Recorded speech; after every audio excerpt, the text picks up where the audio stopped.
Hola, hola, hola, ¿qué tal? Una vez más en este espacio que dedicamos a hablar de temas de historieta y esta vez hemos conseguido al mejor para hablar de estos temas y queremos darle la bienvenida y una gran felicitación por el premio que acaba de conseguir. Eh, Bienvenido, señor Juan Acevedo, maestro Juan Acevedo. Buenas noches, muchas gracias, Cristian. Contento de estar aquí nuevamente en Arequipa, aunque sea virtualmente. Sí, así es. Y también Marcelo, bienvenido Marcelo. Hola Cristian, y todo un honor tener a Juan Acevedo acá en nuestro canal y para iniciar una nueva tertulia junto con él. Así es. Bueno, este programa está siendo grabado y, y bueno, vamos adelante. No vamos a poder leer los comentarios ni responderlos en directo, pero igual espero que lo disfruten. Bueno, maestro, el premio, ¿no? Ahora justo estuve viendo, ya a usted le anunciaron desde abril que se iba a dar esto, ¿no? Y creo que fue una comitiva que lo sorprendió ahí en su casa. Sí, es que no me lo esperaba. Me llamaron, me dijeron, ¿podemos hablar? Me pidieron para que yo vaya a la Casa de la Literatura. Entonces yo pensé, ¿qué será? Yo estaba con muchas cosas haciendo en la casa y le digo, por favor, ¿no pueden venir ustedes? Y yo pensaba que eran dos, pues, ¿no? Se aparecieron cinco y con cámaras, eh, toda la parafernalia para grabar, ¿no? Me pareció raro, exagerado. Y yo pensé, a lo mejor de aquí se van a otro lugar. Pero entonces, bueno, ya improvisamos ahí, nos sentamos alrededor de una mesa y entonces me dijeron, ¿no? Me dieron la noticia que había sido elegido para recibir el Premio Casa de la Literatura 2024. Y si es que aceptaba, me preguntaron, ¿no? La directora en ese momento de la Casa de la Literatura. Y yo, por supuesto, dije sí, agradecí, que es un honor, pues no, le dije. Y entonces ya se relajaron porque pensaban que a lo mejor yo decía, no, me ponía bravo. Entonces, pero la Casa de la Literatura para mí es de muy grato recuerdo. He hecho con ellos varios talleres de historietas y considero además que tiene una buena trayectoria la Casa de la Literatura en relación a la historieta, no solamente haciendo talleres, sino también organizando estos concursos cada año de novela gráfica, ¿no? Así es. Y, y lo hacen de manera, pues, sistemática, tesonera, y están abriendo un espacio muy importante para la historieta, ¿no? Y también es una entidad que uno no la asocia a manipulación política, ¿no? Tiene una... Todavía no. Ojalá que nunca, hermano, ojalá Ojalá, que ojalá. nunca. Pero mientras tanto, digo, es un espacio interesante para quienes aman la historieta, ¿no? Sí, yo considero eso, ¿no? Y claro, quienes aman la literatura en general, ¿no? Ahí está la biblioteca Mario Vargas Llosa, así como en Arequipa también, ¿no? Y pues he ido, me parece muy, muy grato. Sí, sí, sí. Y sí, pues es, es una forma también de reconocer pues a la historieta peruana. O sea, creo que los que un poco estamos metidos en esto lo sentimos así, ¿no? Si bien la historieta, el cómic es un lenguaje también, ¿no? Es un arte que está a la par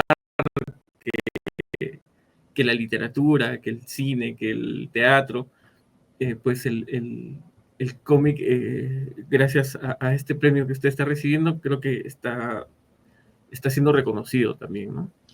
Es bien importante esto que señalas y que yo me había entretenido con la anécdota de cómo fue que recibí la noticia, ¿no?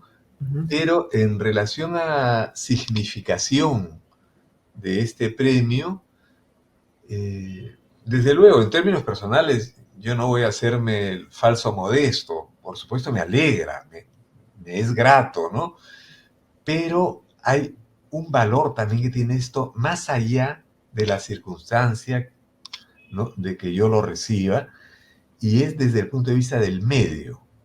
La historieta, como dices, es un medio tan igual como otras artes.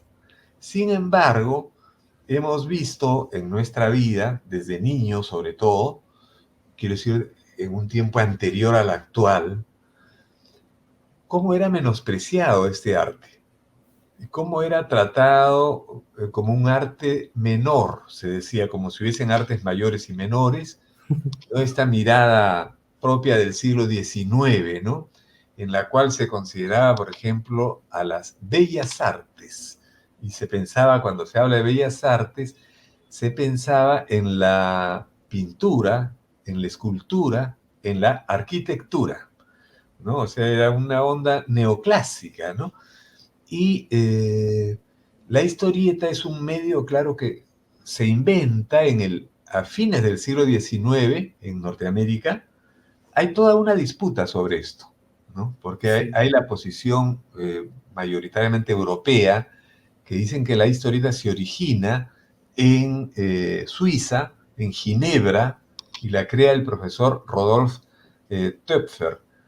Y claro, cuando uno ve las historietas de Töpfer, efectivamente son historietas, eso es innegable, ¿no? Y entonces, ¿qué le faltó? ¿Por qué hay otra posición que dicen que nace a fines del siglo XIX, casi 70 años después, 69 años, pero casi 70 después de Töpfer, y es la que hace Richard Outcault en Norteamérica con el Yellow Kid? Es que esa última incorpora los globos, y que son importantes, muy importantes, ¿no? Sobre todo para esto que estamos hablando, esta relación entre literatura e historieta. En un primer acercamiento que tengo, puedo corregir esto, si me hacen críticas, podría considerar que sí, que es perfectible, pero me parece que se está considerando en este caso a la historieta como un género literario. Así Y es. eso es especialmente importante. Es decir, así como hay novela, cuento, poesía, ensayo, crónica, etcétera, hay historieta también, ¿no? ¿Y qué es lo que diferencia la historieta? Pues que es literatura en imágenes dibujadas. Ese es el punto. Es un arte híbrido. Toma de la, digamos, de la literatura convencional, la escritura, ¿no? Y se narra a partir de imágenes dibujadas. A veces puede no tener escritura, y a veces sí, que la integra dentro de la viñeta. Entonces, es un arte muy importante, muy interesante. Y nace, decía yo, a fines del siglo XIX, porque no solo porque tiene estos elementos, sino porque es impresa, se da a través de la prensa. Al imprimirse, se convierte en un arte masiva. La que hizo Töpfer se llegó a imprimir, pero nació para circular de mano en mano. Él era profesor y la hacía para sus alumnos. Entonces, el álbum que él tenía, que era un compilado de sus imágenes, narraban historias, ¿no? No integraba la palabra quizás podía venir abajo, ¿no? Pero eran historietas, uno ve el movimiento que tienen, es maravilloso, es muy bello, muy, muy bello.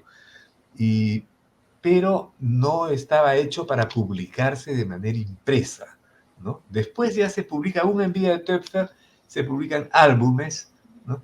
Pero con la prensa viene el contacto con la gente, contacto masivo, y viene un cotejarse de la historieta, ¿no?, con el gran público. Y eso va modificando y obligando a los autores a crear recursos nuevos en el lenguaje de la historieta. Entonces la historieta surge de este fragor, de esta relación con la gente, con los lectores. Y ahí se va perfeccionando, va creciendo la criatura, ¿no? Entonces, esa es la historieta. La historieta es hija de la prensa, ¿no?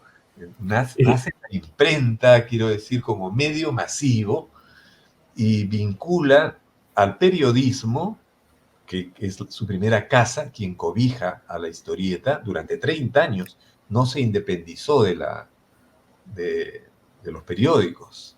Recién en la década de los 30 surge el comic book, ¿no?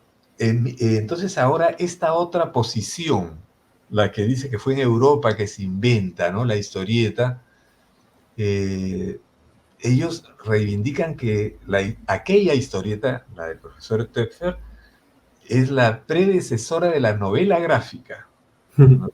Entonces, Ahí hay otro tema polémico también. otro tema, es que la polémica surge por todas partes, ¿no? Y la novela gráfica es, claro, es de autor, no tiene que cotejarse a través del periódico, no nace en el periódico, además nace como libro para la librería, ¿no? Y es otra historia. Claro. Bueno, perdóname que me haya extendido. No, sí, está genial, Atiendo a está tu genial pregunta. de ver también un poquito de historia del cómic, de la historieta. Y sí, pues en Yellow Kid, por ejemplo, aparecían los textos en la ropa de Yellow Kid, ¿no? Muchas También. veces así, o sea, recién estaba empezando a evolucionar esta Sí. forma de narrar, ¿no? Ahora, Y ¿sabes qué? Ahora que lo dices, claro, hay parlamentos que se ponen a veces dentro de un globo y en otros casos dentro del camisón del Yellow Kid, sí, ¿no? ajá, Y sabes que ese recurso también lo había utilizado varios siglos atrás. Estamos hablando ahí de fines del 19, ¿no? 1896, ¿no? Eh, Fines del 19. Esto ya lo había hecho a comienzos del siglo XVII, ¿no? O sea, casi 300 años antes, casi. Lo había hecho, por ejemplo, Guamán Poma de Ayala, cuando pone en un brazo de alguien, pone un texto, lo que él está hablando, se lo pone en el brazo, se lo pone también encima. No es que él lo esté inventando, no es que él, es el gran predecesor, no. Él está haciendo algo que ya lo ha visto, y que ya lo había hecho a los ojos de él el padre Martín de Murúa, que también es cronista y que fue amigo suyo, ¿no? Y de quien aprende también varias cosas de composición. Pero antes que el padre y cronista Murúa, lo han hecho muchos del grabado europeo, ¿no? En la pintura se utilizaba como filacterias, ¿no?, que salen de la boca del hombre y que tienen un texto, ¿no?, muchas veces en latín. Y ya de ahí, cuando entramos al Renacimiento, en la pintura es como si se prohibiese. No se prohíbe, pero es como si se prohibiese en el sentido que muchos pintores dejaron de hacerlo porque la pintura en el Renacimiento se convierte en algo más realista. En la Edad Media había sido plana. Y esas cosas contradictorias, paradójicas, ¿no?, del arte y de la expresión en la Edad Media, edad que algunos han signado como la noche de la historia, y hay toda una novela negra sobre la Edad Media también, ¿no? Sin embargo, a nivel de lo que es representación de dibujo, era más libre que lo que sigue que en el Renacimiento. Podían hacer estas cosas, de poner palabras, de hacer locuras, locuras a los ojos de un neófito, porque todo tiene sentido, todo tiene una explicación. Entonces, en la pintura renacentista importa, por ejemplo, la perspectiva, que es un invento, algo novísimo, algo científico. Cómo aparecen las imágenes a nuestros ojos. Inicialmente, ante las primeras imágenes, por ejemplo, de Paolo Uccello, ¿no? En una batalla hay un jinete que ha caído y él hace un escorzo de las patas del caballo que están apuntando hacia el espectador, digamos, ¿no?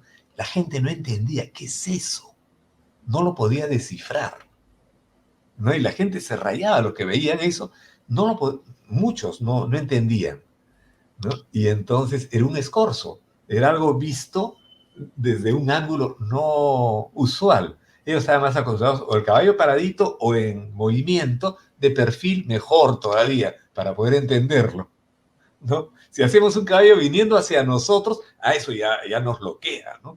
Eso es escorzo, pues se utiliza otro ángulo, ¿no? Hacia uno.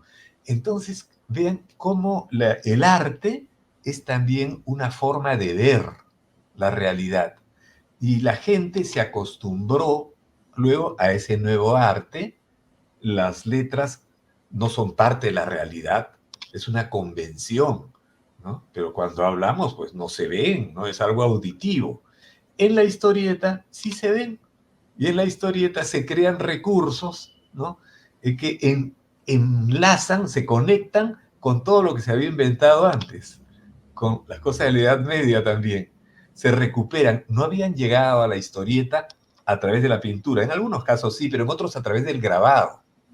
El grabado era un arte como más discreto en ese momento, y en él se hacen a veces composiciones de pintura, se hacen en pequeñito en los grabados, ¿no? Y muchas estampas religiosas vienen a través de los grabados. Permitían llevarse con uno parte de la iglesia, ¿no? Para la devoción particular, personal. De ahí también toma la historieta. Este arte es maravilloso. Toma del grabado, toma de la historia de la pintura, toma de la literatura también, ¿no? Esos textos, pero en esa historieta que se origina en Norteamérica, muy pronto, ya en el siglo XX propiamente, al terminar la primera década del siglo XX, se crea el primer syndicate, ¿no? Que no tiene nada que ver con nuestros sindicatos, son más bien agencias de distribución, ¿no? El primer syndicate lo crea William Randolph Hearst y sirve pues para distribuir entre su cadena de periódicos. Él tenía tantos periódicos que crea esa agencia para distribuir material de tipo misceláneo entre sus periódicos. Luego se da cuenta que funciona, independiza eso, el syndicate, y ya no solamente a sus periódicos, sino también a otros periódicos, el que quiera comprar ese servicio. Entonces compran pues una historietas, tiras cómicas, crucigramas, ¿no? Todos esos jueguitos que hay que son entretenimiento. Y la historieta se ve como un entretenimiento más. Entonces la historieta había nacido muy potente, con muchas posibilidades, pero por el interés comercial, Hearst y otros van a ponerle límites a la historieta. Entonces va a surgir historieta solo para niños. Se pensaba que era solo para niños. Después la historieta juvenil, más adelante, la historieta para chicas, ¿no? Historietas del corazón, románticas, historietas policiales, de aventuras, de superhéroes. Eso se va creando en las décadas siguientes, ¿no? Pero todo es con el interés y la mirada de que la historieta es un entretenimiento no más. Y eso va a hacer también que le pongan en los años 50 un código, ¿no? De limitaciones, y este arte se queda enanito. No podía crecer, tenía cosas maravillosas, porque en toda época, eso hay que decirlo, a pesar de las prohibiciones, siempre hay gente que se las ingenia, asume la prohibición y logra ser libre. Es la locura, ¿no? Pero hay genios, pues. Claro, siempre buscamos ir en contracorriente, porque si no vamos en contracorriente, no vamos generando pues estos nuevas tendencias incluso, ¿no? Se ha parado, por ejemplo, en Perú también, ya que toma un poco este sentido que nos está dando, esas nuevas tendencias. No, a lo menos desde mi perspectiva, no veo estas nuevas formas de expresión que antes de repente hasta antes de los 80, ¿no? Por así decirlo, se daba, y había toda una movida, por así decirlo, ¿no? De diferentes sectores, desde diferentes perspectivas y todo ello. Y eso se ha ido perdiendo, esos espacios, esa forma también de expresarlo y decirlo. Y si bien es cierto, tenemos esto que es digital, que lo podemos universal, que sea universal, pero también siento que nos hemos quedado estancados y siempre volvemos a lo anterior, que no está mal, o sea, está perfecto, pero también es lo antiguo y lo actual tiene que ir surgir algo nuevo, y eso es lo que a veces siento que como que no fluye. Hay gente que sí lo está haciendo, pero que le cuesta todavía justamente crecer y darnos una nueva perspectiva, y eso es como que nos vuelva lozanos, ¿no? En nuestra lectura. Claro.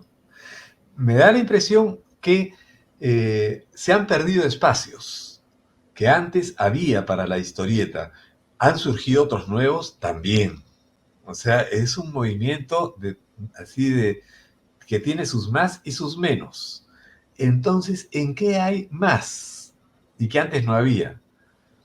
Hay más en lo que es historieta independiente, en los llamados fanzines, ¿no? Y de ahí se avanza más a una historieta que ya no es un fanzine, sino puede convertirse en un álbum, en un pequeño libro, ¿no? Si el autor se empeña, pero casi siempre se comienza con una comunicación que es espontánea, ¿no? Y que llega a un público pequeño.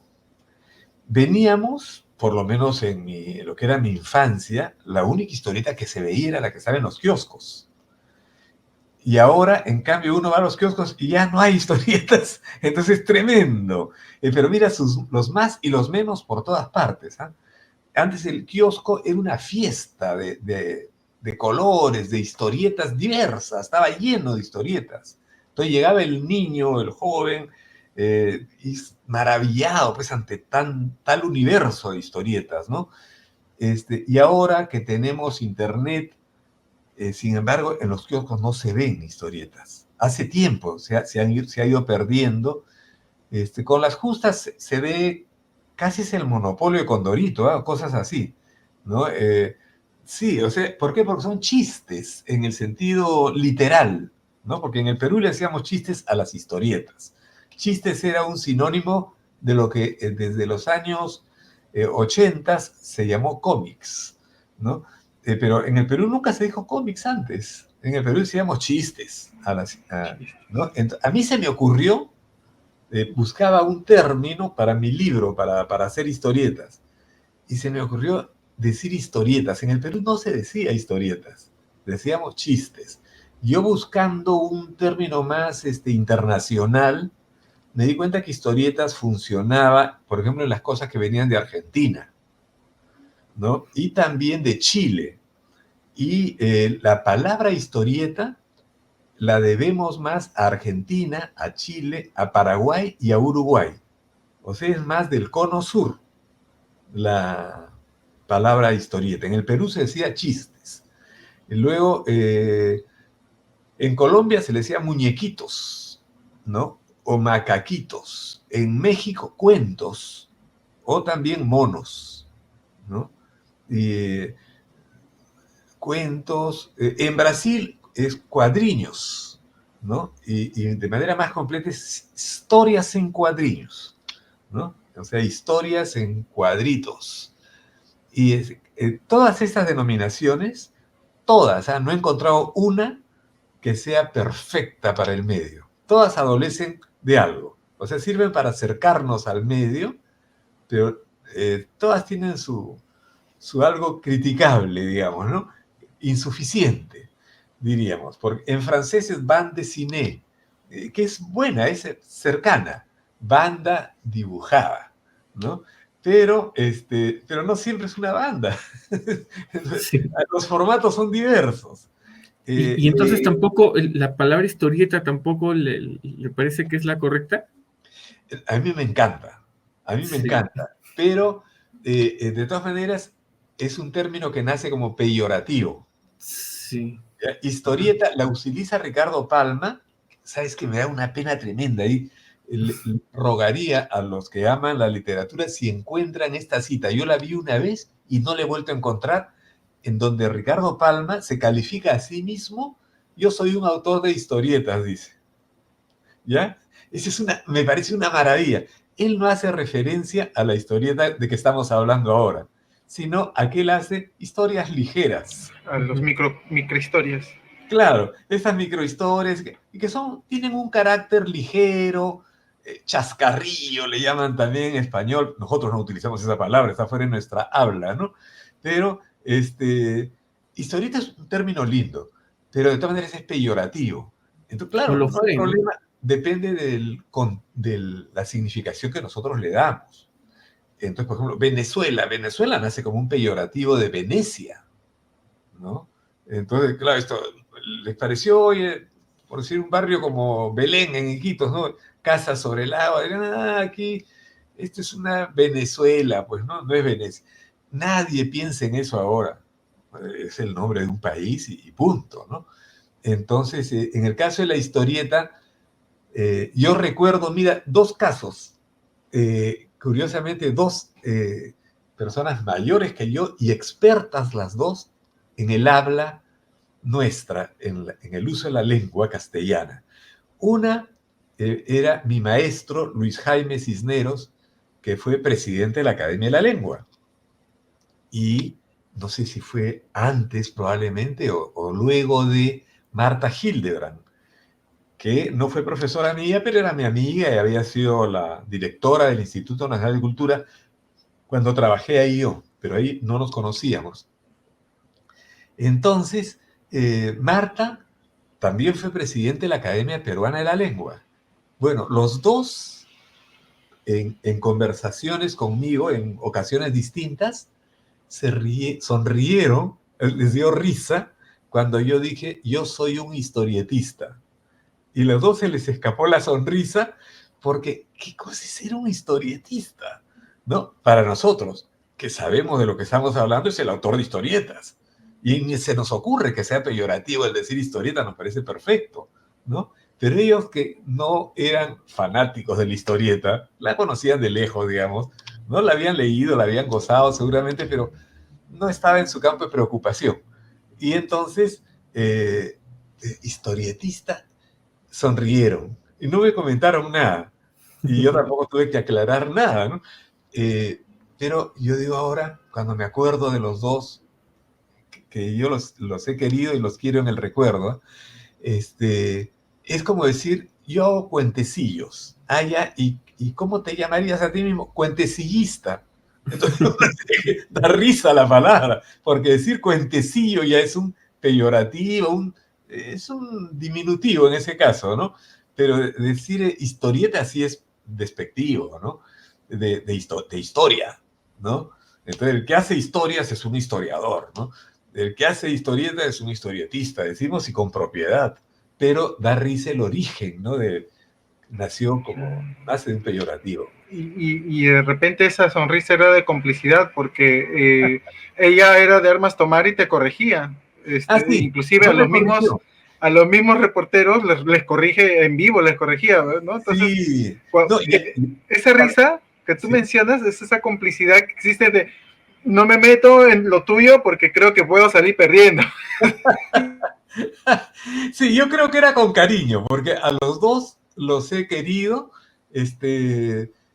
los dos han sido amigos míos, ¿ah? Y entonces, solo que Luis Jaime además fue mi maestro, ¿no? Y hasta el final, así a veces estábamos en un velorio, así de repente Luis Jaime se me acercaba y con su voz ya casi gutural, ¿no? Me decía, tú sabes, decía, ¿no? Parecía el padrino, tú sabes, ¿qué dura más? Me decía, ¿no? ¿El amor o el sexo? Entonces yo lo miraba, no sé, pues dime. Entonces me decía, el amor dura más, porque el sexo dura lo que dura, dura.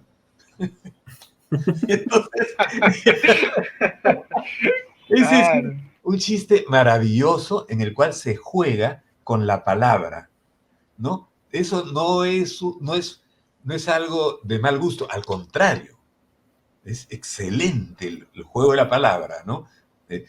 Y entonces, pero ese nivel de confianza teníamos, quiero decir, ¿no? Que me llamaba para contarme algo así. Eso era un chiste elegante para pensarlo, porque al principio nos sorprende, pero claro, está muy bien, ¿no? Entonces, volviendo al término, yo prefería ahí, cuando hice para hacer historietas, ¿no? ya había salido antes para leer al Pato Donald, el de Dorfman y Matelark.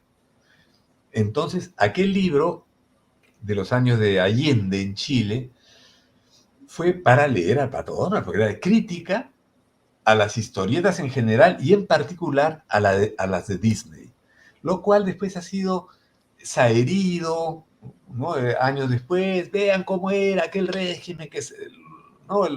Los de la izquierda se tiraban pues contra el universo de los niños, contra la inocencia, estaban locos, ¿no? No, no estaban tan locos, porque cuando uno lee el libro y uno ve las historietas que analizan, está bien, tiene sentido, porque eran historietas que se hacían para Chile, se traducían para Chile, o sea, había una intencionalidad. Entonces, claro, nosotros estamos fuera de contexto ahí. En otros casos son historietas internacionales sin más, ¿no? Pero ahí le metían su venenito.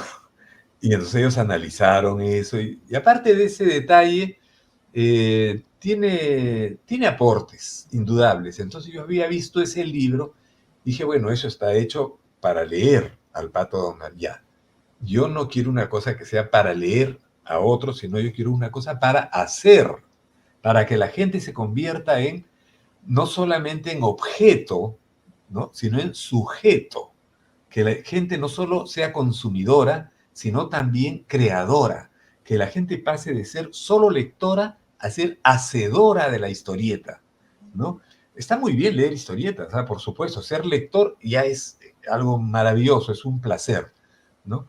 Pero pasar a hacer nuestras propias historietas, yo creo que le da otro giro, ¿no?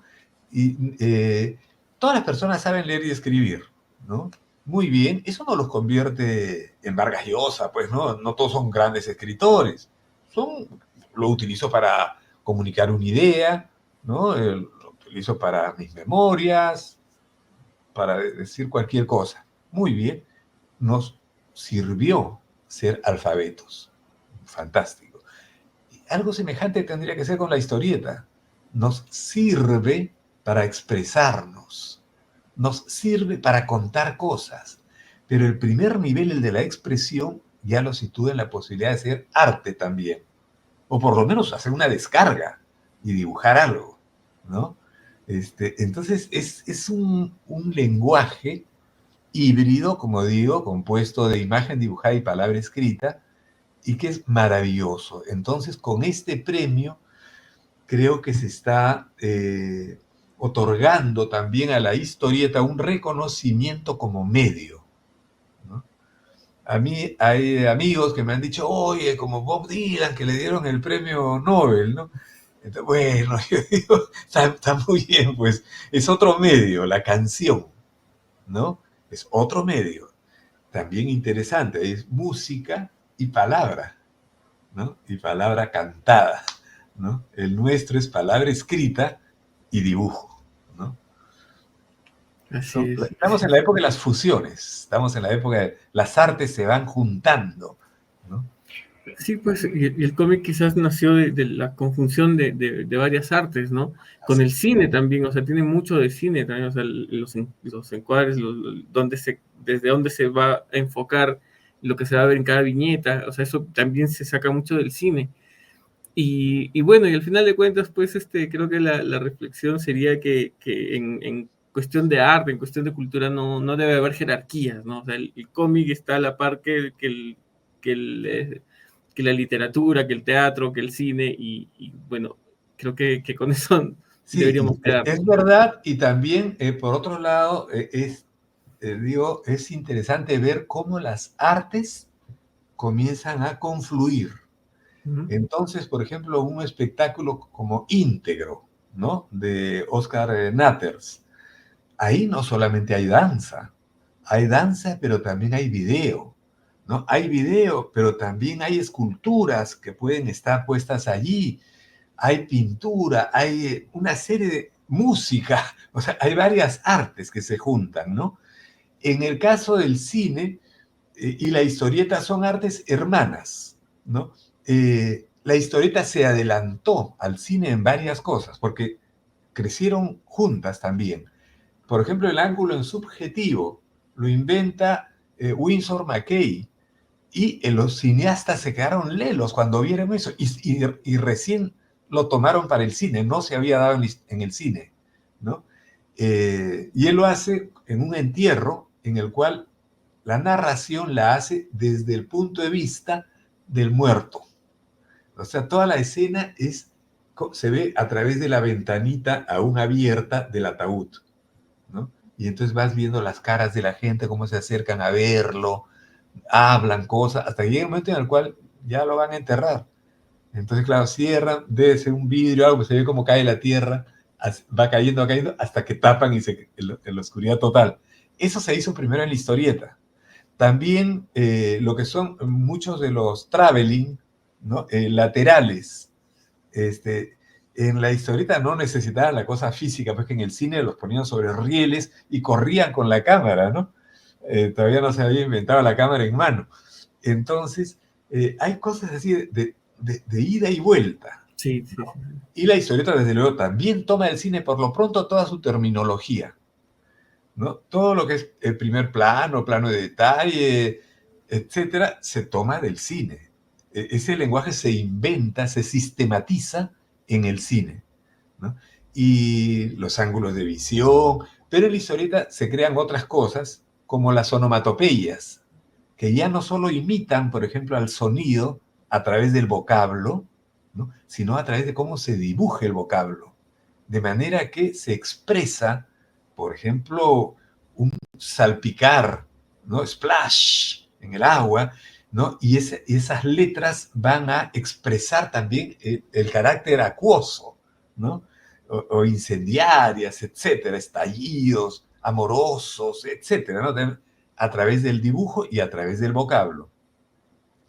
Y el cine luego le rinde homenaje a ese hallazgo de la historieta y en la televisión sería, ¿no?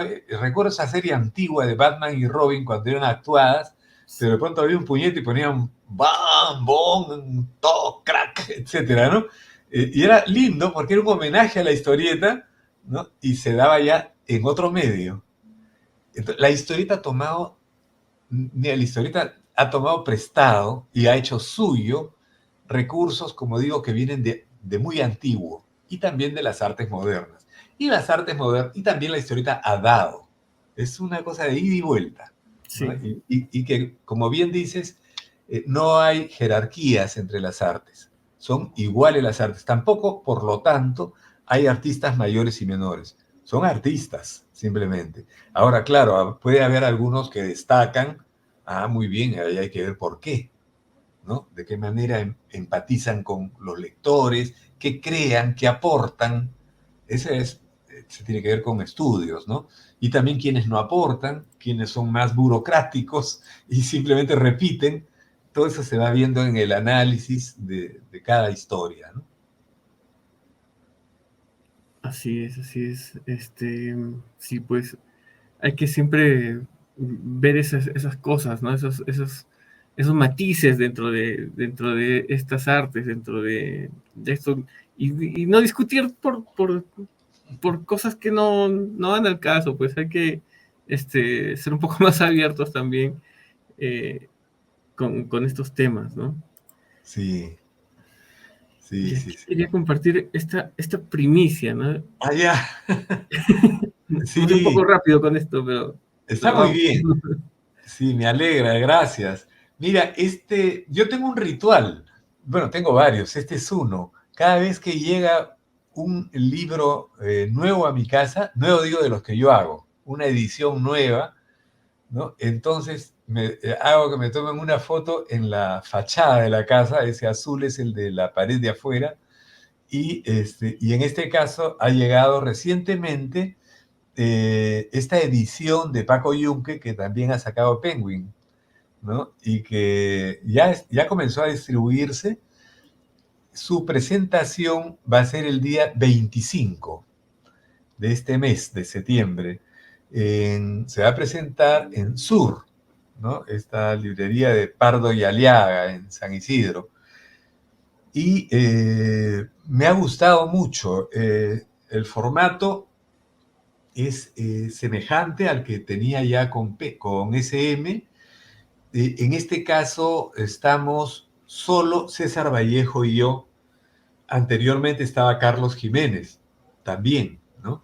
En este caso se ha centrado en el creador del cuento, ¿no? A partir del cual hice la historieta.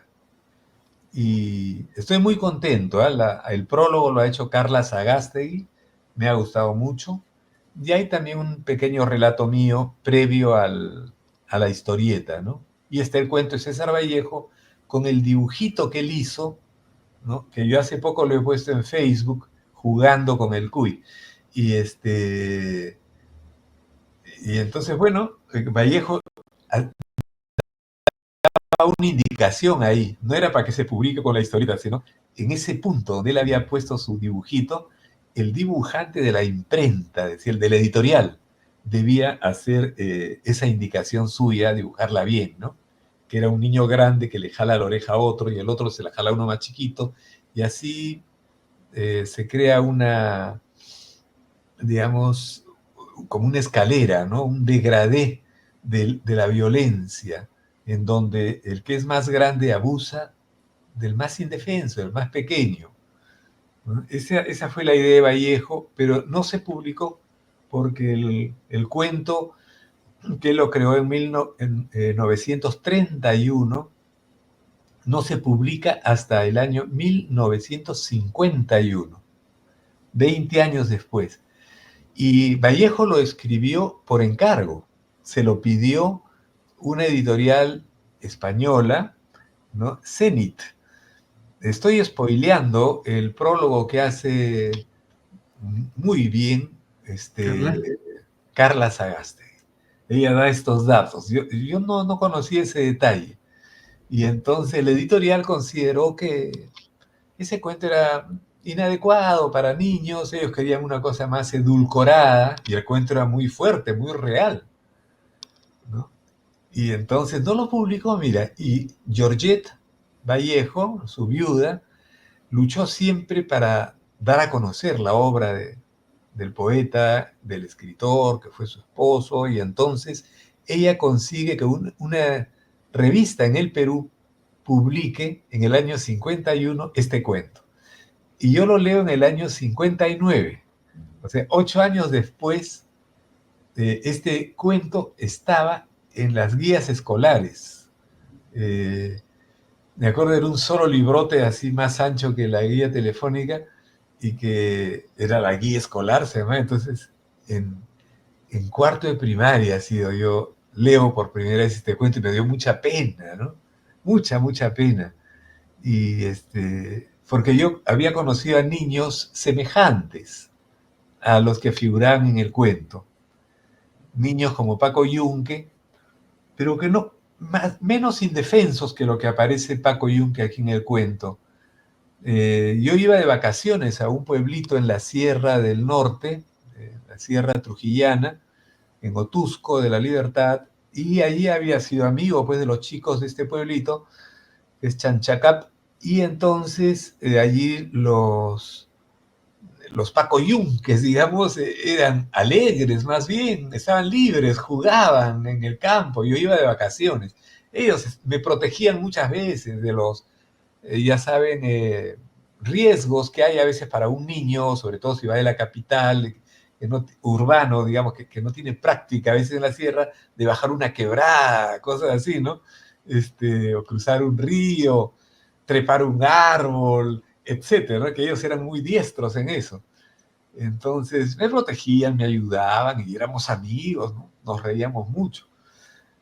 Entonces me dio mucha pena cuando leí el cuento porque había conocido yo niños así, tímidos también en algunos casos, y pensé algún día yo voy a dibujar esto, ¿no? Ya me encantaba hacer historietas, ¿sabes? Porque esto es a los 9 años. Yo leía historietas desde antes de saber leer y escribir, ya estaba mirando historietas. Y así fue. Es la primera historieta larga que hago. Sí, sí, es muy buena. Y el final también tiene un poema que es hermoso, ¿no? Ese poema es una belleza. Podría ser, yo digo, el himno de muchas personas o la oración. ¿no? Y mira, yo lo puse también porque es verdad que da pena al final en el cuento de Vallejo, el original, la última frase es: pero Paco Yunque seguía llorando agachado. Así termina. Entonces yo como queriendo abrir una ventana, pero al mismo tiempo no faltar a la fidelidad del relato, ¿no? Terminé donde termina Vallejo, pero le pongo una página más, en donde pongo un poema de Vallejo, ¿no? O sea, respeto eso, es un poema de él, donde dice: pelear por todos y pelear para que el hombre sea hombre. Y a partir de ahí, ¿no?, se desencadena lo que es un pelear para humanizar nuestro mundo, ¿no? Porque dice: para que hasta los señores sean hombres. ¿Quiénes son los señores? Pueden ser los adultos o pueden ser los poderosos. Los patrones en ese momento, los ¿Cómo? señores. Los patrones, los Exacto, señores, claro, los dueños de los latifundios, de todo esto, exacto. Sí, los patrones, los poderosos, por eso, ¿no? Sí, los ciertamente. grandes hacendados. Sí, para que hasta ellos sean hombres. Mira qué grande, ¿ah? O sea, no negarle a quien puede ser el adversario la posibilidad de hacerse hombre. Al contrario, si le damos la oportunidad de humanizarse, estamos aportando ahí a la humanidad, ¿no? No lo ultimamos, ¿no? No lo descartamos, no lo negamos. En otro poema, que no figura aquí, claro, Vallejo dice: amar a traición al enemigo. Qué maravilla, ¿no? Amarlo a traición, ¿no? Como si el amor fuera un arma, ¿no? Entonces, no nos olvidemos de este espíritu, ¿no? Eso es parte de nuestra posible grandeza. La que podamos llegar a alcanzar depende de nuestra capacidad de amar, ¿no? Eso creo. Así es. Ah, Justamente, Llevamos todas justamente las tiras esa, de Cuy. la historieta de Paco Yuque yo la descubro con un video, con las imágenes que tú tienes, ajá, pero dándole esa voz un poco entre setentera, ochentera, pero con unas voces que me resuenan a las historias de Osvaldo Reynoso, cuando ajá, él te narraba las cosas, ya, de cómo era Lima, entonces con ese sabor y que le ponga esa voz a tu historieta, es exquisito. Hay un video por ahí que está, donde está tu historieta, pero le ponen voz, y es exquisito, y yo lo he utilizado con los muchachos del colegio, y entonces dice: profe, una cosa es leerlo y otra cosa es que cuando ya se presta la imagen, pero no necesariamente como animación, sino como para aportar y darle una voz, se grafica mucho mejor e ingresa mucho mejor porque incluso la voz le dio fuerza. Y las imágenes, como tú dices, ¿no? No eran justamente para niños, porque dan un mensaje justamente para aquel niño que se está por volver hombre ante muchas precariedades, ¿no? así es. Es bien interesante, Cristian, lo que anotas. Muy, muy interesante, porque has hablado ahora también de Osvaldo Reynoso cuando leía sus propias páginas, ¿no? Y entonces hay un vínculo, mira, o podría haber un vínculo. Te cuento, la voz del narrador en ese video es un cortometraje originalmente, ¿no? De 11 minutos y que hizo Chicho Durán con fotoanimación de Walter Tournier, uruguayo. Y la voz en off es del poeta Alejandro Romualdo, que tiene esa voz que dice cuando Paco Yunque, ¿no? Llegó al colegio, ¿no? Con su Exacto. madre. Y entonces esa voz grave y de quien maneja los ritmos al hablar, ¿no? Quien tenía una voz además muy especial, ¿no? De Romualdo también, y va exponiendo ahí, ¿no? Él hizo la voz del narrador y, que es quien recita también al final el poema de Vallejo. Ese poema es recitado por él, ¿no? Claro, esta es la primera Claro. página. Y la voz del maestro, la voz de los niños, inclusive, Sí. tiene fuerza. ¿Sabes que Y esos niños? yo veo y digo, esto no es para primaria, es un poquito para pero funciona muy bien en sí, primaria. sí, funciona, sí. Sí, ¿sabes, Marcelo? En las voces de los niños fueron de los niños del taller de teatro de Villa El Salvador, Sí, en el año 79, mira. Entonces esos niños eran voces reales de niños de nuestro pueblo, de nuestras comunidades, ¿no? Menos la voz de Humberto Grieve. La voz de Humberto Grieve no la hubiera podido hacer uno de esos niños. Esa voz fue de un sobrino de Chicho Durán, ¿no? Entonces es gracioso porque no se conocieron los niños. Como es cine, cada uno grababa cuando podía. Y entonces el sobrino de Chicho grabó esto en el estudio cinematográfico, se había aprendido leyendo el guión, le dio el énfasis del caso, muy bien. Hace algunos años, en el año 15, se presentó esta historieta en la Feria del Libro y asistió un señor con sus hijos, ¿no? ¿Quién era? El sobrino de Chicho Durán. Habían pasado, pues, ¿cuántos años? A ver, desde el 79 hay 21, 40, 21 más 40 y algo. 15, 36 años habían pasado, ¿no? Entonces, este hombre, si ese niño había tenido 9 o 10, ya tenía pues 46 en este momento, tenía sus hijos, ¿no? Y estaba la voz de él cuando era niño. Pero qué lindo, ¿no? Todas estas idas y vueltas que hay. Yo soy muy feliz, ¿sabes? Una cosa es de que a esta edad que tengo,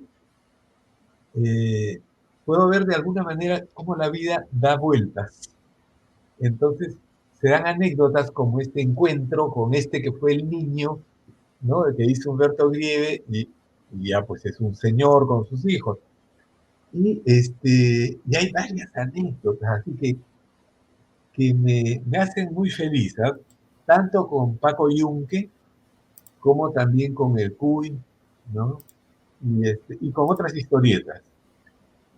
O ahora, hoy día, por ejemplo, he recibido, lo publicó en el Facebook, eh, hay un Trucha Frita, firma un dibujante de Medellín, de Colombia. Y entonces, ayer, yo nunca hago eso, pero ayer se me ocurrió, estaba acompañada de Marisol, que es mi pareja, y ella me dice: "Oye, mira cuánta gente quiere ser amiga tuya, pero es que no puedo, le digo, el sistema no me permite tener más de 5.000. Pero me dice, yo he visto a otros que tienen 30.000, 35.000. Sí, son otras configuraciones, yo de eso no entiendo, no me quedo ya con los 5.000.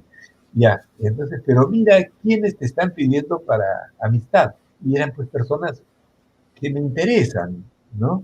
Me dice, ¿por qué no eliminas a varios que no entran, que están ahí porque los recibiste al inicio y no sabes quiénes son?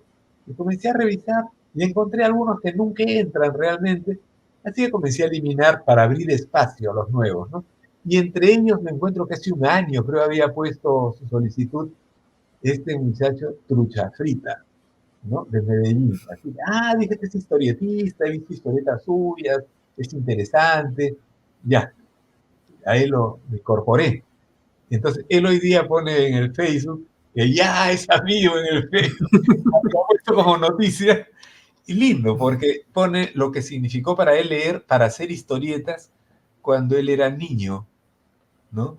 Entonces, claro, obviamente este joven, ¿no? Debe tener 40 y tantos años, o no sé, es otra generación, ¿no? Y ya es conocido, es muy bueno. Y claro, voy a cumplir en noviembre, cumplo 75.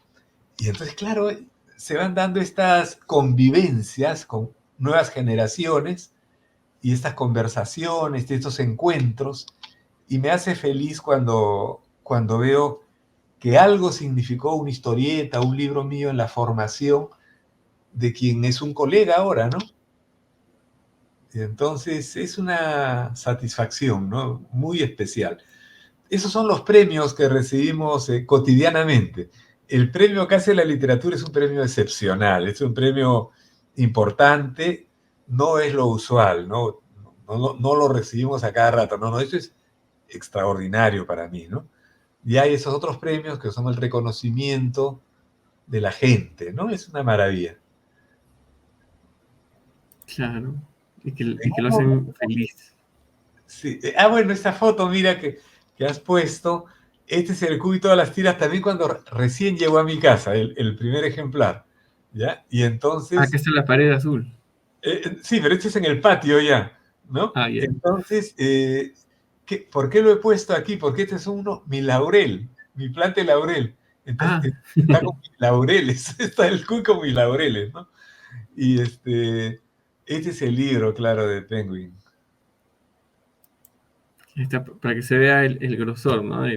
Sí, acá está el libro, entre otros libros míos en un estante, ¿no? Y es el libro, claro, más gordito que tengo, por eso le llamo mi King Kong, porque es rico, y es del tamaño de un King Kong, prácticamente igualito, cuadrado y así ancho, ¿no? Y hay otros volúmenes ahí, y abajo, por ejemplo, perdona, Perdón. no problema. En la foto, en la parte de abajo dice David Muñoz, un libro echado, ¿no? Debajo Acá, del sí. estante. Escribir con viñetas, pensar en bocadillos. ¿Quién es David Muñoz? Fue otro descubrimiento mío. Me escribieron un amigo, el director de cine, Joel, me dice, ¿conoces tú a David Muñoz? Entonces yo le digo, ¿todavía? Entonces él me envía fotos de la dedicatoria de David Muñoz y yo me quedo maravillado, porque él en este libro dedica, no dedicatoria con lapicero, sino impresa, como parte del libro, en una página, su reconocimiento a mí, porque cuando él tenía 12 años, creo, su papá en una feria de libro en Madrid, porque él es español, le compró mi libro para hacer historietas. Y que él así como Trucha Frita, se agarró del libro y le descubrió un mundo, porque claro, son niños que aman la historieta. Entonces, en el libro encuentran algo un poquito más que un manual. Encuentran análisis, una forma didáctica de ir explicando en qué consiste la historieta, cómo podemos hacerla y sostengo una tesis ahí, ¿no? Y es que cualquiera puede aprender a hacer historietas, no solo los que nacen con el don del buen dibujo, ¿no? Espléndidos si saben dibujar, ¿no? Pero aún los que no saben dibujar, aparentemente, pueden hacer historietas, ¿no? Es más que dibujar. A veces hay editores que dicen, vamos a juntar a este que es un gran escritor con este otro que es un gran pintor, y no pasa nada, porque la historieta no es un gran dibujante o pintor juntado con un gran escritor. Es otro arte. Supone pensar en imágenes, pensar en secuencias. Es otro arte, ¿no? Así es. Esto dan en el cubo y todas las Acá, tiras y los acá sale personajes. flaquito. Acá se ve flaquito el tomo, pero. Sí, verdad. Sí, no, el tomo es un King Kong, ¿no? Eso es en la cárcel de Socabaya, en Arequipa, Wow. en el K-Festival, ¿no? El anteaño pasado ha sido, ¿no? El año pasado. El año pasado, ¿el 23 ha sido? Sí. Mira qué loco, ya estoy viviendo en el 25. Ya quiero que se vaya Dina, pero bueno, entonces esta historieta es el Cuy versus la pandemia, ¿no? Y está tomada dentro del penal, yo no vi en qué momento la hicieron. Estas manos son de presos, ¿no? Hay uno al que ya le dediqué el libro, entonces está él mostrando la dedicatoria y otro está sosteniendo el ejemplar. Esto fue una maravilla. En Arequipa hay una institución que es única en el Perú, creo, que es la Bibliobici, ¿no? Sí. La biblioteca en bicicleta, que la hacen dos jóvenes una pareja estupenda, ¿no? Raúl Romero. Raúl Romero es uno de ellos, y la Así chica es. es... No recuerdo el nombre de ella, Sí, pero a Raúl sí lo conozco, por eso. sí, sí, son lindos, los dos. Y entonces, y hacen una linda pareja. Entonces ellos van por los barrios y llevan los libros en bicicleta. Y ponen los libros luego en algún jardín, en una lomita, y la gente se acerca a leer y ama la lectura de esa manera, ¿no? Y ellos cumplen, incluso prestan libros para la casa, y no ha habido ni un desaguisado, no ha habido nada que le robaron el libro, ¿no? O sea, ¿cómo es, no? Se confía en la gente y la gente responde a la confianza. Eso es muy bueno. Así, es una manera de crear cultura también, ¿no? Me encanta. Entonces, ellos fueron a este penal, pidieron a la editorial, en este caso al Instituto de Estudios Peruanos, pidieron un lote y lo donaron a la biblioteca del penal. Y ahí lo analizaron, leyeron los presos, los que más acudan a la biblioteca. En algunos casos, parte de esos ejemplares era para regalárselos personalmente y en otros casos se quedaba en la biblioteca. Entonces, cuando yo acepté la invitación, fui para conocerlos, ¿no? Y conversar con los presos sobre en qué había consistido hacer esta historieta, qué cosa era el cuy, y esta foto maravillosa, ¿no? Donde se ve arriba las púas, esos alambres de púas, y la libertad, como anhelo, con ese cielo que espera, y con la historieta ojalá como estímulo para salir de ahí, ¿no? Deseo lo mejor para ellos. Así es. Qué bonita experiencia, ¿no? Sí. También. Ahí se ve mejor el alto del libro, Sí, que ahí lo sí, hemos visto en el estante, ¿no? sí, sí entra un King Kong ahí. Sí. Y ahí está el cuy al fondo. Ese Exacto. cuy, escultura, Famosísimo. sí, famosísimo y tan bien hecho, ¿no? Ese lo hace Alonso Núñez, hijo de Teodoro, ¿no? Del muralista y pintor arequipeño. Aloncito también es arequipeño, aunque la mayoría de su vida la ha pasado en Lima, ¿no? Y es un talento increíble porque es pintor, caricaturista, escultor, también inventor, hace miniaturas también. Es extraordinario. Hace medallas, monedas. Es un capo, ¿eh? Una especie de Leonardo da Vinci nuestro.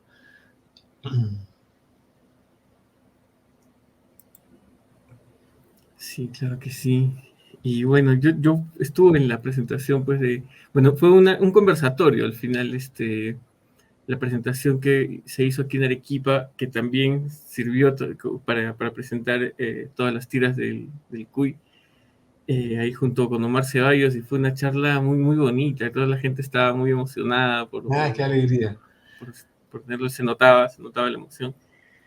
Y también pude encontrarme con un amigo de muchos años, ¿no? Con Arthur Ceballos. Un saludo también para él. Ah, claro, Penguin, claro. Otro Sí. arequipeño, están por todos lados los arequipeños. Sí, además, Arthur es un arequipeño militante. Sí, Sí, claro. Sí, gran amigo, y con él hemos sacado ya el libro del Cuy, lo hice con él, pues. Y con él está de editor también para el Tupac Amaru que estoy haciendo actualmente. otra primicia. Sí, sí. No Esa va a sí estar la, para mañana, esa me va a tardar, porque es una obra muy sentida, muy reflexionada, obliga a la meditación también, ¿no? y es tal cual o se va a añadir algunas cosas, algunas No, viñetas. sí, mira, se va a añadir mucho, porque se editaron antes los capítulos primero y segundo, ¿no? Que era el Tupac Amaru hasta su edad adulta, ¿no? Adulto joven, pero ahora estoy avanzando ya con el Tupac Amaru cacique, Ah, y ya. donde se ve cómo era su tiempo, qué es lo que lo llevó a rebelarse. A mí me duele mucho eso, porque veo, claro, desde este tiempo ya sabemos lo que va a pasar, entonces te duele cuando inicia, y ¡ay! Uno dice, pero ya, pues, no podía dejar de hacerlo. Es la fatalidad, qué impresionante es esto en la vida. Esta es la primera página. Sí, Empieza así y entonces es un flashback todo lo que se cuenta. exacto, exacto. Porque esta es la imagen que tenemos todos desde niños, es lo que más recordamos. Sí. Y jugamos Eh, también a Tupac Amaru, ¿no? sí. Hace poco yo tengo un taller de historietas todos los sábados y les hice la pregunta a los talleristas, ¿no? ¿Qué es lo que asocian si les digo Tupac Amaru? Y todos lo primero es esto, los 4 caballos. Porque desde niños es lo que hemos visto. Luego una niña dijo Micaela Bastidas, ¿no? Con Tupac Amaru, Micaela, ¿no? Otro ya dijo, es que les ponían impuestos, ¿no? Y otro dijo, él quería sus títulos, que le reconozcan sus títulos, ¿no? Y así una lluvia de ideas fue ocurriendo y luego yo comencé a comentarles a ellos acerca de cada frase que me habían dado que yo iba anotando. Entonces, ¿en qué consistía eso y cómo puede haber usos a veces intencionados de alguno de esos, entre comillas, recuerdos, esas ideas, ¿no? Es interesante. Claro, y es más, muchos de estos eventos, incluso para obras personales que puedan realizar ellos mismos, es tomarlos de una manera y plasmarlos, abstractamente obviamente, ¿no? Desde la idea hasta la concepción que ellos puedan dar en su obra, ya sea referida o no, ¿no? A la historia, pero siempre nosotros tomamos de referentes para poder agilizar y esa memoria, creo yo, sensorial se active y podamos degustarlo, ¿no? De alguna manera. De acuerdo. Sí, hay que abrir más, ¿no? La información, la historia, es verdad. Sí, porque Sí, sí, sí. muchos sucesos que han pasado en la historia se ven reflejados inclusive en, en cómics que no tienen nada que ver con la historia, con la realidad. Mucho de esto, hace poco veía un, un podcast que habla del manga y justamente hablan de que el manga fue una parte en donde empieza a tomar las partes históricas al inicio, pero Ajá, también esas partes en donde tenía que reivindicar al pueblo japonés, ¿no? Y poco a poco fue ante lo que había pasado en la Segunda Guerra. Pero ya, poco a poco también ya empezaron a generar desde la fantasía estos hechos y en forma de protesta, ¿no? De por qué me callas mi obra. Entonces ya los estudiantes empezaban a generar sus fanzines y empezaban a publicar y a poner y algunos entraban a las bibliotecas. Y ya, para evitar eso, entonces es donde el manga sale de las de escuelas, pero se vuelve como un difusor masivo. Y claro, es ahí en donde empiezan a consumir porque ya estaban acostumbrados a tener un manga, aún así sea de la escuela, del estudio, pero claro, ya era más fácil, más digerible. Pero como ya aparecieron la fantasía, la realidad y las protestas ahí en medio, ¿no? Las protestas, lo que quieres expresar y todo ello, o la necesidad de decir un algo, ¿no? A partir de la fantasía, es donde empieza también el consumismo de estas personas que ya estaban acostumbradas al manga y ahí es donde se empieza a popularizar en Japón, ¿no? ya, Es toda una historia interesante, como también se sí, va armando, porque lo curioso es que eso ya se volvió universal. Incluso acá ya se habla también, ¿no? Empezó más o menos en los 90 con mucha fuerza el estilo manga, ¿no? así Porque es, también vinieron las animaciones y todo ello y fue potenciándose. Y es curioso porque, como usted mencionaba, maestro, nos vamos potenciando y nos vamos reinventando, creo esa es la palabra, reinventando en todas las propuestas nuevas que van saliendo. Y a así es. veces hay una frase que dice, ya todo está escrito. Yo siento que en parte sí, ya todo está escrito, pero no de la forma en la que lo puede contar cualquier persona creadora. Así es. Claro. Hay varias frases, ¿no? Ya todo está escrito. de alguna manera es verdad, ¿no? Hay otra que podríamos decir semejante, que es no hay nada nuevo bajo el sol, ¿no? Semejante en cuanto a lo que quieren decir. Sin embargo, lo nuevo bajo el sol somos nosotros, cada una de nuestras vidas, ¿no? Porque tanto Marcelo como Cristian, como yo, como cada uno de los amigos, amigas que nos escuchan, nos ven ahora, son únicos, ¿no? Cada uno de nosotros es único.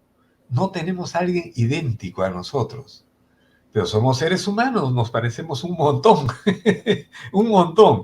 Pero esto, me acuerdo un profesor mío decía, es como las arenas. Uno va a las arenas y todas las arenas son iguales. No, nos ponemos a analizarlas.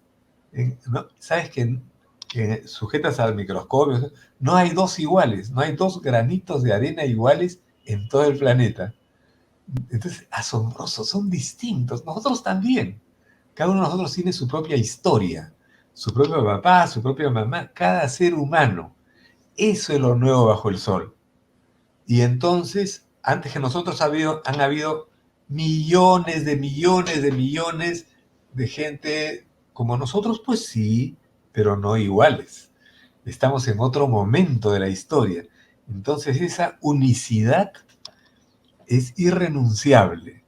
Entonces, cuando se nos quiera masificar, no nos dejemos, somos originales y hay que luchar por nuestra vida original, saber que somos dueños de nuestros propios momentos, apreciarlos, amarlos, ¿no? Como debemos apreciar y amar a otros seres humanos, a las personas con las cuales nos toca compartir este momento.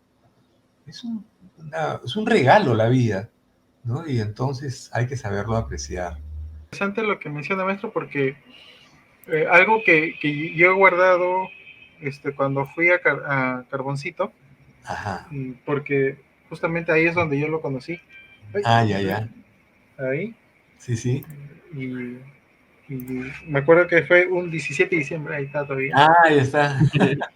Está grabado en tu corazón, creo. Ya está grabado ahí. Gracias. Y le mostré algunas imágenes, algunas ideas. Entonces se sorprendió, me acuerdo, me dijo, le comenté, no, ya era terapeuta y me hizo un método. Y dice, tú has creado un método, me dijo, y se quedó usted con eso. Sí, sí, le digo, ya tiene 7 años, 8 años testeándose. Ay, qué bacán, me dijo.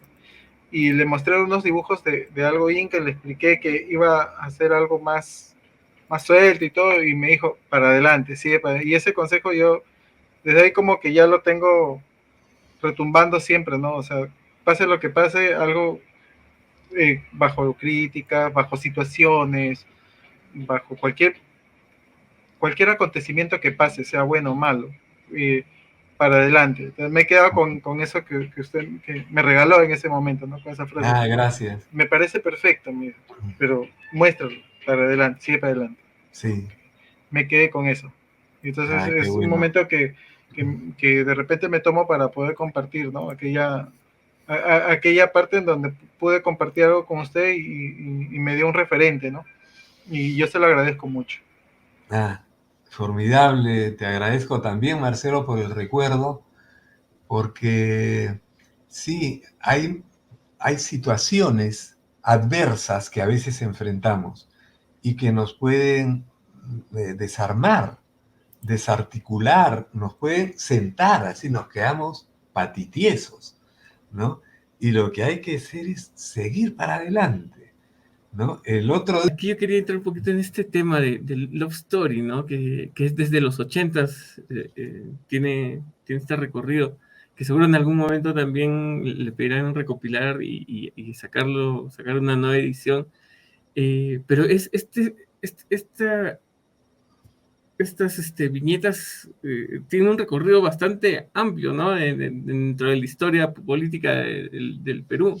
Sí, prácticamente 40 años, porque comienzan en el 80 y se van quedando un poco hacia el año 20 y 20 y algo, a veces la hago, ahorita no puedo porque estoy metido en el Tupac Amaru, ¿no?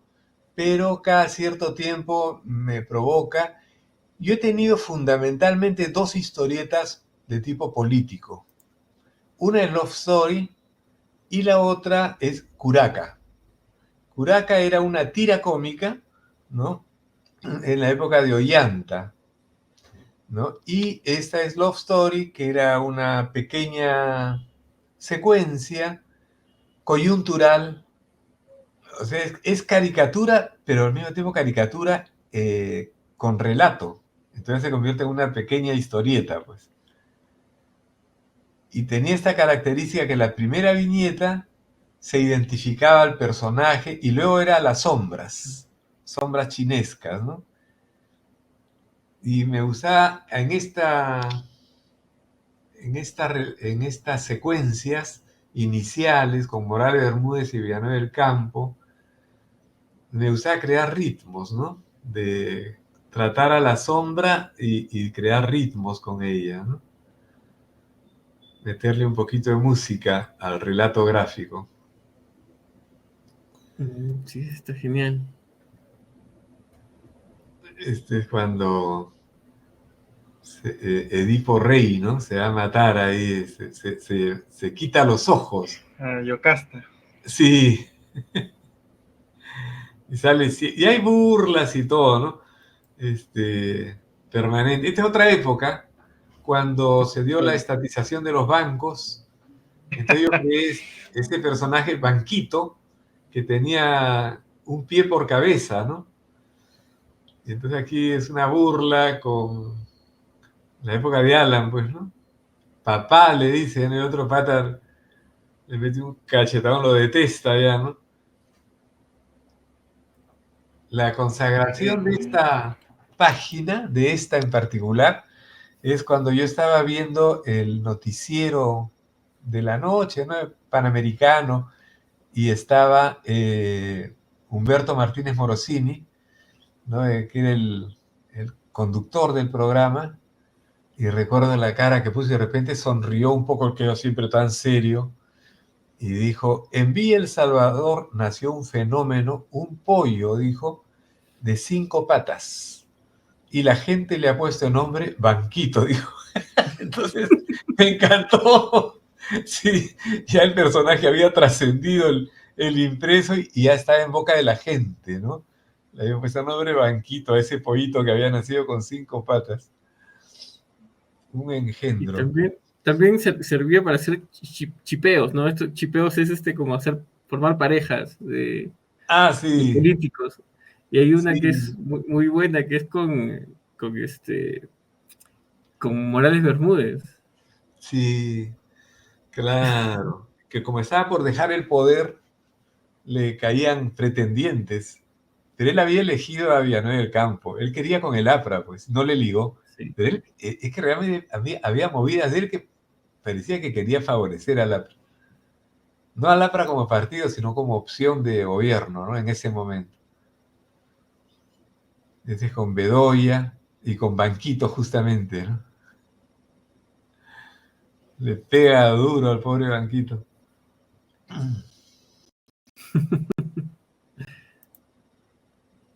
Está Fujimori Y Vargas Llosa en el previo al debate, ¿no? Vargas Llosa, que fue protagonista también de esto de la estatización de la banca, ¿no? Que él fue Ahí fue que el se lanzó. abanderado contra la estatización de la banca, ¿no? Sí, ahí fue que se lanzó a la política, pues. Sí. De manera activa, ¿no? No solo como intelectual que Pero ve, ya era diputado analiza. en ese tiempo, ¿no? ¿Ah? Ya era diputado, me parece. ¿Él? Sí, con García, con Alan García creo que fue diputado o no. No, nunca. Nunca ha sido No, parlamentario. político nunca ha sido. Pensé. No, ahí se lanza como protagonista, digo, político. Ujú. Antes había opinado siempre sobre política como intelectual, ¿no? Pero esa vez es como protagonista, ¿no? Así es. Claro, es como formar parte de la agenda, pero no llegó a no llegó a tener dicha agenda política porque le aguaron su fiesta. Estuvo cerca, muy cerca. Muy cerca y con mucho apoyo, Sí, pero bueno. sí. Me parece que eso iba a... Bueno, la historia es así, pues, con los hubiera no se hace historia, es un ejercicio de imaginación solamente, ¿no? Si Sí. hubiera ganado, todavía podemos jugar a qué hubiese podido pasar, pero eso es imaginación, no es verdad. Y ahí ya se le invita justamente a los creadores, podemos jugar con eso inclusive. Sin duda, claro. Sí, ahí se Siempre hay presta cambios, porque para imaginar. podríamos decir, si hubiera atrevido a hacer eso, esto no hubiera hecho él, esto sí. Claro, eso es imaginación. Pero en el camino ocurren tantas cosas que no imaginamos. ¿Qué hubiese pasado? Por ejemplo, estamos hablando ahí del año 90. Entonces, ¿hubiesen agarrado a Ismael Guzmán? Seguro que sí.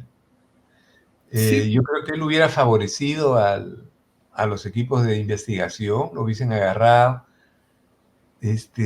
Pero ¿cuál hubiese sido la relación con Montesinos? Nula, porque eso. él no hubiera aceptado que Montesinos se acercara a él y le ofreciera sus servicios como sí los aceptó Fujimori. Pero todo eso es imaginación. Y de repente hubiera solo sido sus 5 años y ya, ¿no? Sí, también. O sea, Ahora, ¿qué hubiera pasado con la violencia, con el mare magnum popular? ¿Hubiese hecho el paquetazo? Yo creo que sí, él lo había anunciado. claro, él lo proponía. Y es más, Claro. Fujimori en campaña metió miedo sobre esos temas. Y Y decía que así él fue no lo como iba a le hacer. ganó, pues, ¿no? Y Claro. O sea, Fujimori decía que no lo iba a hacer. Vargas Llosa sí lo iba a cumplir. O sea, sí. hasta ahí, digamos, no hubiese habido novedad, porque hubiese habido un correlato entre su palabra y los hechos, ¿no? Pero todo eso es imaginación, porque eso no es. Pero hubiese sido interesante, ¿no? ¿Qué hubiese pasado con su escritura? Eso ¿Cuánto también. se hubiese lastimado? ¿Cuánto hubiese tenido que esperar para volver? Porque claro que volvía, yo creo que ese hombre fue un guerrero toda su vida, ¿no?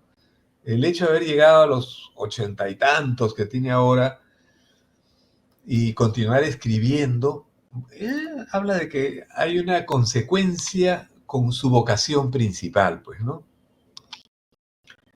Y políticamente, bueno, podemos discutir, yo creo que no es lo más importante en él, no es lo que va a trascender, no es lo que va a trascender, Sí. sino Bueno, sus hechos.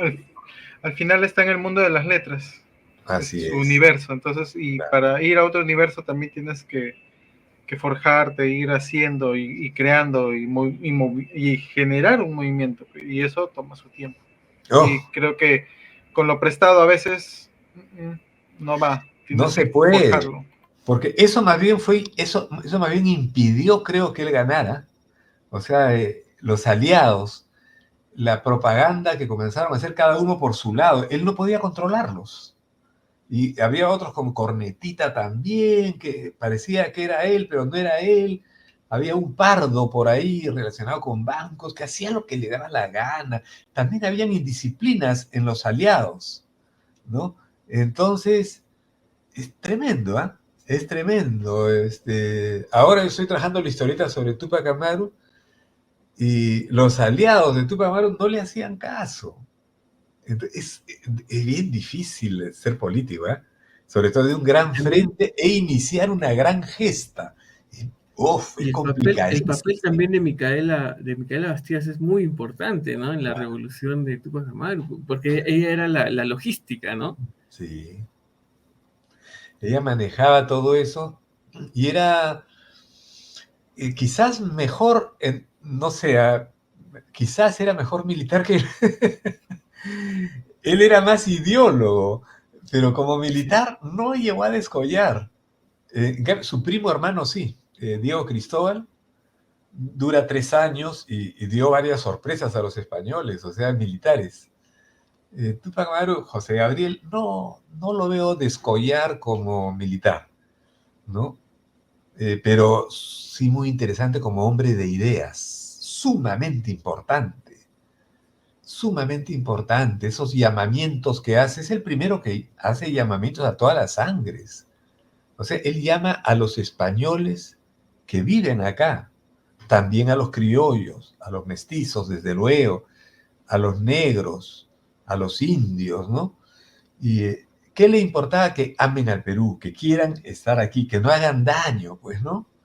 Entonces, ay, qué razonable es, pero qué difícil en su tiempo que pudiera triunfar.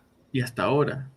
Sí, no, el Perú es un país difícil, porque en el medio está cómo conseguimos nuestra identidad, qué somos, ¿no? ¿De qué partes nos componemos? ¿Cómo hacemos para dialogar, para entendernos, para respetarnos? Y vuelvo a la poesía de Vallejo, para querernos, ¿no? Pelear por todos y pelear para que el hombre sea hombre, ¿no? ¿Cómo lograr eso? Mientras haya racismo, estamos fregados, estamos muy mal. Mientras creamos que unos son superiores a los otros, estamos perdidos, ¿no? Y ese es un sentimiento muy vivo en el Perú, muy colonial parece, ¿no? Eso de creerse de una casta superior. Y no tiene que ver necesariamente con el color de la piel, no pasa nada con eso. Tiene que ver con la ideología, como son. Alguien puede ser, yo creo, muy blanco, de ojos azules, lo que se quiera, y puede ser y estar identificado con quienes sufren, y quienes sufren no solo económicamente, sino con quien sufre en general, ¿no? Cómo somos solidarios, cómo ser solidarios. Es complejo y tenemos que trabajar mucho en esa dirección. Hoy estamos conversando desde gente que ama la historieta, entonces desde la historieta tenemos que trabajar mucho por eso. Ese es el espacio que de repente nos toca trabajar y también me hace recordar algo más así muy puntual, es algo que dijo el vocalista de Los Mojarras en una entrevista y dijo, ¿no? Por ejemplo, en una de esas experiencias es que cuando él vuelve otra vez a su tierra, de sus abuelos, y su tío lo baja y entonces ve a una mujer que ve a un niño que se quiere acercar y le dijo, agacha la cabeza, le dijo a su hijo, ¿no? Y entonces el tío lo mira a Cachuca y le dice, eso hijo es para que te des cuenta que inclusive acá, en el Perú, sigue instalado el colonialismo, ¿no? Entonces, ¿cómo es, no? ¿Cómo eso que en ese trasfondo aún seguimos viviendo? Ajá. Y algo que, muy claro que, por ejemplo, también se siente en algo que dijo Cantinflas en ese discurso de una de sus películas, cuando dijo, ¿no?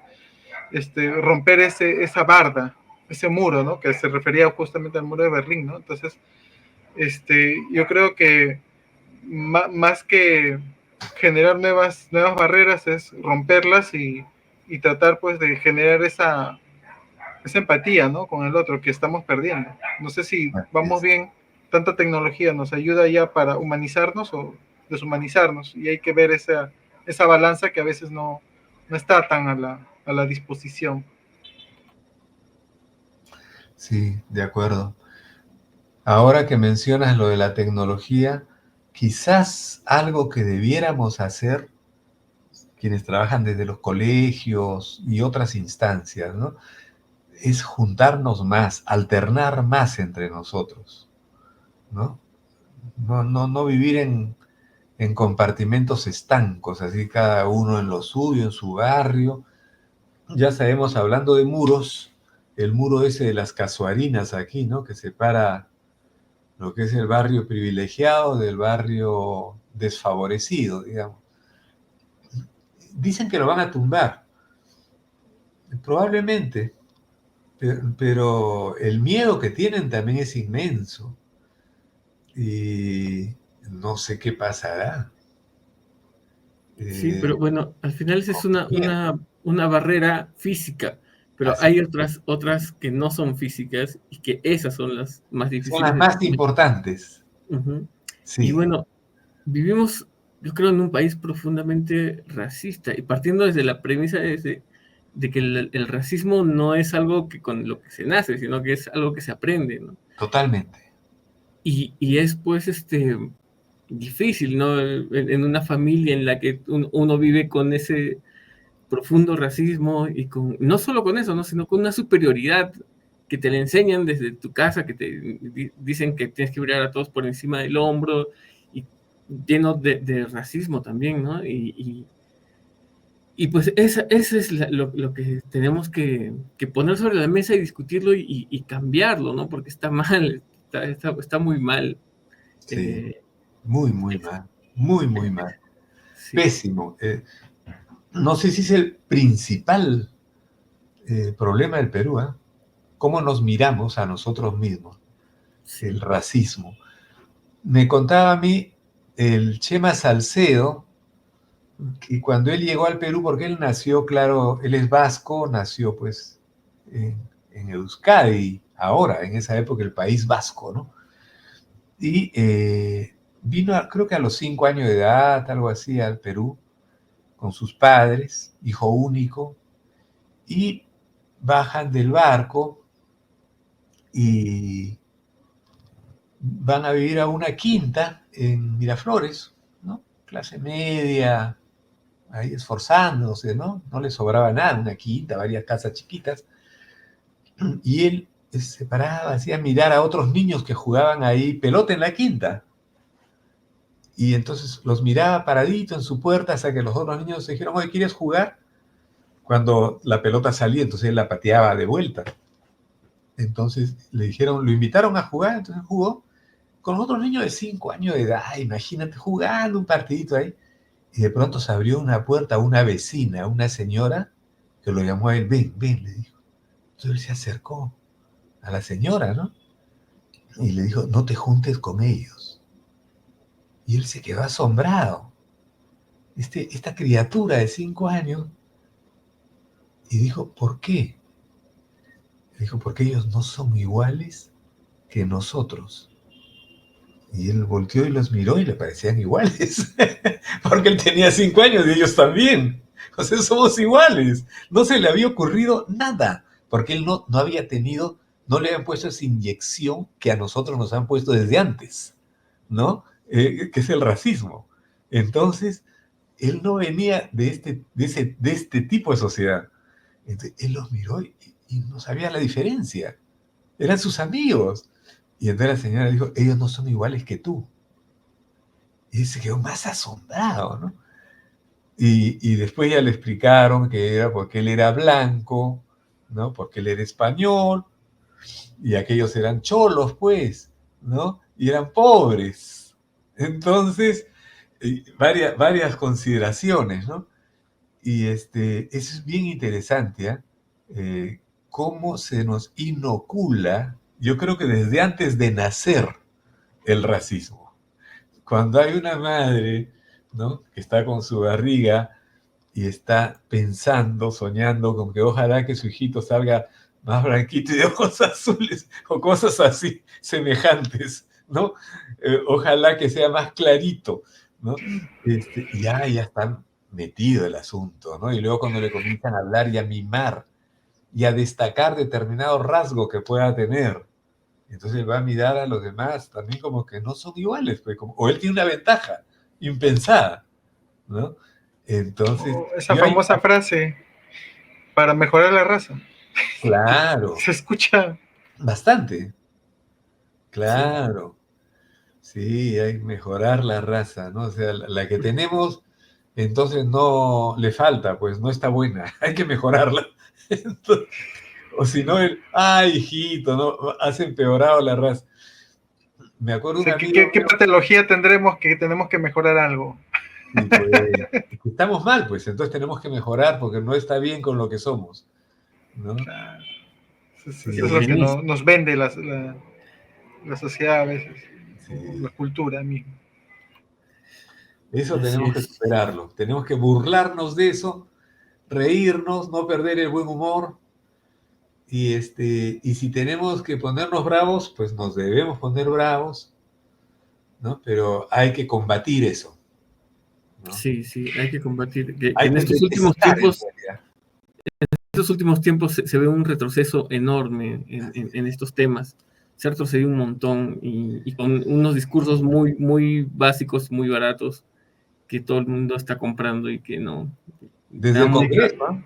¿No? ¿Cómo? Sí, desde la parte Desde alta, el Congreso, Sí, o sea, la clase política aquí en Perú, pero en todo el mundo también, ¿no? En todo el mundo se están viendo retrocesos muy, muy grandes.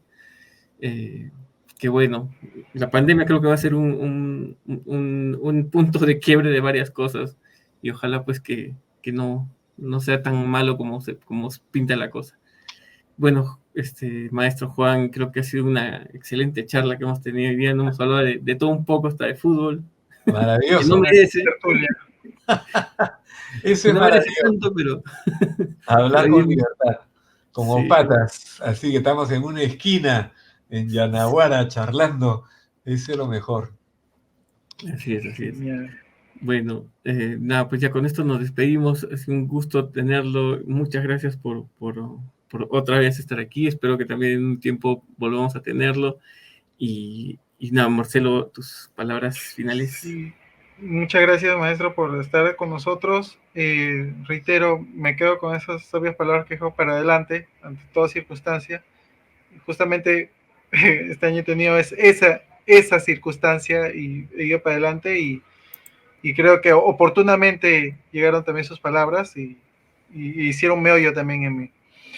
Y nada, agradecer ello y como dice Cristian, esperamos tenerlo en otra oportunidad y poder dialogar con esta soltura, estas libertades que tenemos y aprovecharlas mientras las tenemos también. Claro, sí, qué bueno, ¿no?